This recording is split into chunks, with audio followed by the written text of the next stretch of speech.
Welcome to MBA Solutions. I am Manjunath, working as an assistant professor at VBC Mysuru. In this video, let us discuss retirement of directors by rotation according to Companies Act 2013.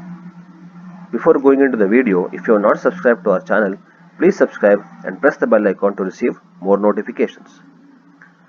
So, retirement of directors by rotation. So, how this retirement of directors will happen? So, according to section 152 and subsection 6 of Companies Act 2013,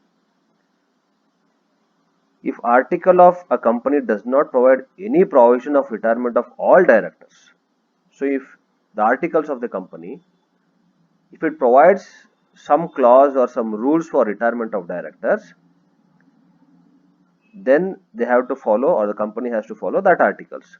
If the company article does not provide any provision of retirement of all directors, then 2/3 of the total number of directors will be rotational directors or retiring directors. So out of total directors, 2/3 will be known as or called rotational director or appointed as rotational directors. So out of these 2/3, 1/3 of such directors shall actually retire in every annual general body meeting. So out of total directors, 2/3 of directors will be considered as rotational directors or will be appointed as rotational directors, where they will be retiring directors.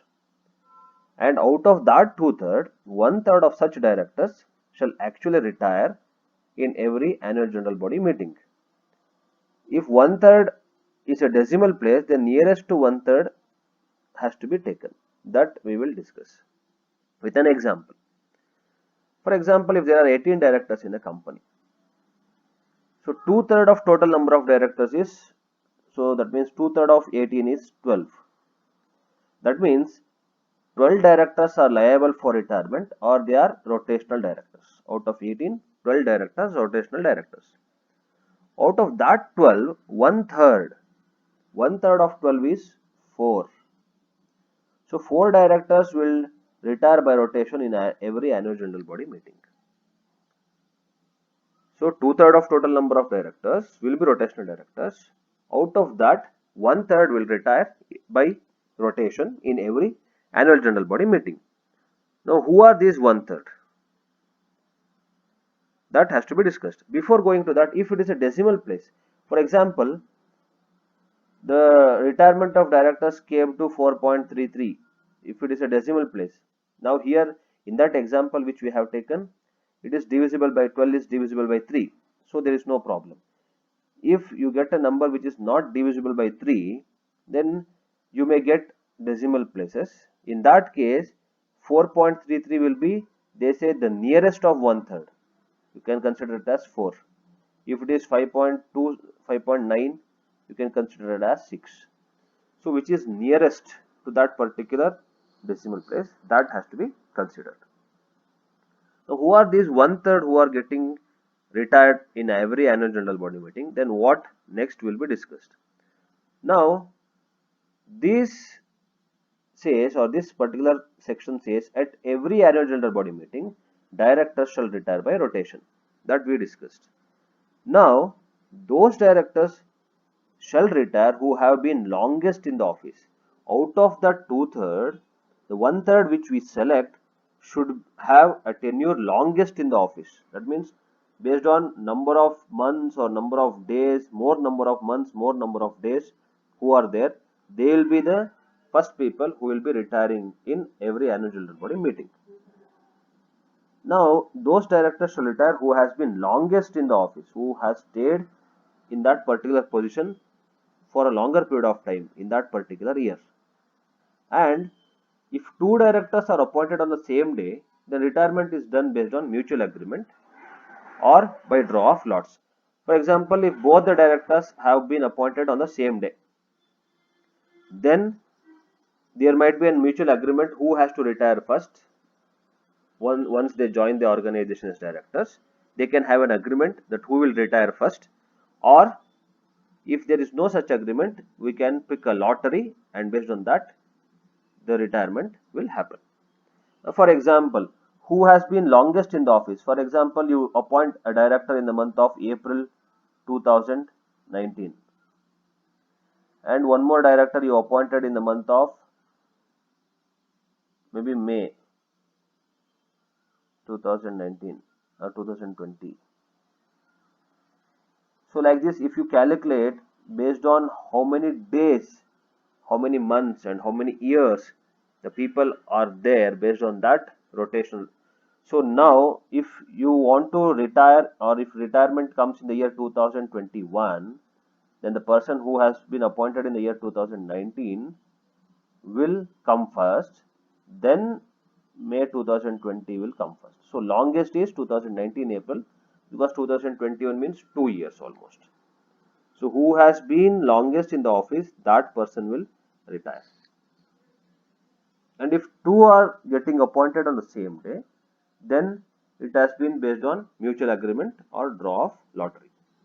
Now it is not applicable for private companies. This is applicable only for public limited companies.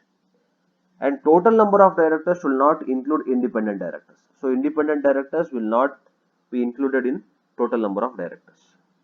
Company shall fill the vacancy by appointing retiring director or any other director. For example, now once retirement happens through rotation, automatically there will be a vacancy created in the organization for the post of director. Now company can fill this vacancy by reappointing the same director or retiring director. So Ram retired today. In the same meeting, the board or the company can reappoint Ram again as director for the vacancy that has been created, or they can appoint any other person, new person, to that particular post. So this is according to section 152 subsection 6. Now when we go to section 152 and subsection 7 of Companies Act, then it says it is not mandatory to fill the vacancy of rotational directors retirement. So once rotational directors retire, then it is not mandatory to the company that they have to compulsorily fill the vacancy that has been created. They might not fill the vacancy, and because of that their directors, number of directors might come down, but they might not fill the vacancy. It is not mandatory. Then it says if company want to fill vacancy, it can do in the same meeting. The same meeting where retirement happens, in the same meeting they can fill the vacancy also. So once one person retires, a vacancy is created, and that vacancy can be filled in the same meeting.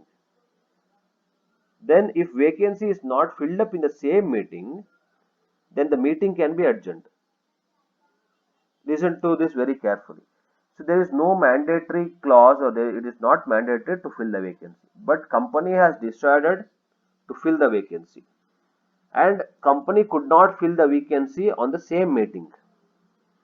Then meeting shall be adjourned, meeting shall be postponed. So till what date it can be postponed? Same day in the next week. For example, you this week Monday you did a meeting, their retirement happens, vacancy got created, and the company decided to fill the vacancy. But Monday's meeting, the vacancy did not fill. Then the next Monday, same time, same place, next week, same time, same place, again meeting has to be called and vacancy can be filled. If it is a national holiday, then succeeding day, the next day of that national holiday, meeting can be done and vacancy can be filled. If it is Sunday, Sunday is not a national holiday. Only in national holidays, the succeeding day will come into picture. Now, if in adjourned meeting also, next week's meeting also, if vacancy is not filled, first meeting also it did not fill. In the next meeting, next week's meeting, the same time, same place also it did not fill, then retiring directors shall be reappointed. Then you can pass a small resolution. By passing a small resolution, the retiring directors can be reappointed. So this is how the retirement of directors by rotation happens. Now, is there any problem for reappointing the same retiring directors? So director who retired, he can be reappointed. He can be reappointed in the same meeting if or anybody else can also be appointed in his place. If that meeting vacancy did not fill, then the meeting can be postponed to the next week. If meeting is postponed to the next week, in that meeting also it did not fill, then the person who has retired, that person shall be reappointed. So that person only has to be reappointed by the company. Now, is there any problem in reappointing the same retired director? Yes, he shall not be reappointed if shareholders did not approve. See, when you are reappointing, you have to pass a resolution. When you pass a resolution, when you pass a motion, then automatically shareholders should approve for that particular resolution. If shareholders did not approve to appoint the retired director again, then he cannot get appointed. Or if director is not willing to get reappointed, because his consent has to be taken, he has retired and now he is not willing to join or reappoint again to the same organization. So he says, no, I don't want to be a part of director in this organization again. Then you cannot reappoint him.